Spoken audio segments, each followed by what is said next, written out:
I wish I'd known that tackling infertility goes far beyond the biology, the physical aspects.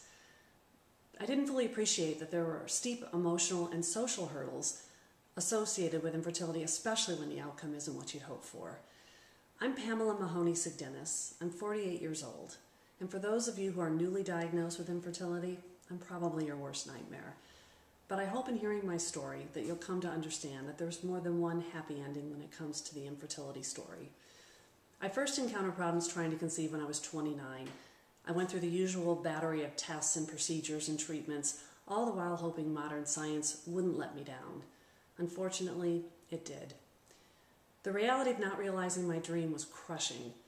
Like many, I went into denial and frankly just held out for a miracle conception.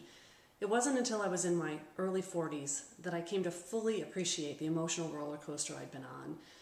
Having kept our infertility a secret from all but our family and close friends, I was ill-equipped to manage the deep sadness and loss and the sense of failure. I was haunted by what might have been. The challenge of moving forward with my life was compounded by living in a world where only the fertility treatment successes are promoted. I felt cheated. I felt misunderstood. I alternated between being very angry and inconsolable in my sadness. The routine pregnancy announcements, a tidal wave of marketing aimed at mommies, and society's often misguided judgments about couples without children often felt like death by 1,000 cuts.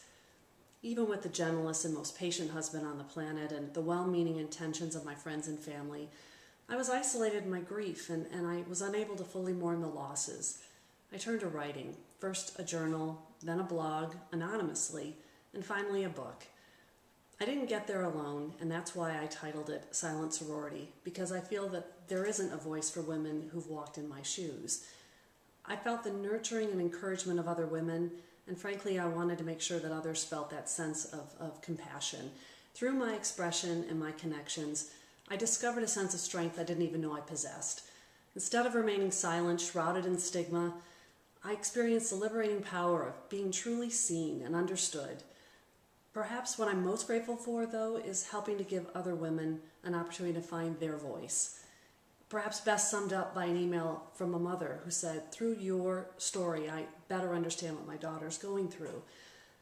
I want those who are on a difficult journey to know that you can find peace and happiness and purpose. I have, and that's what I wish for you.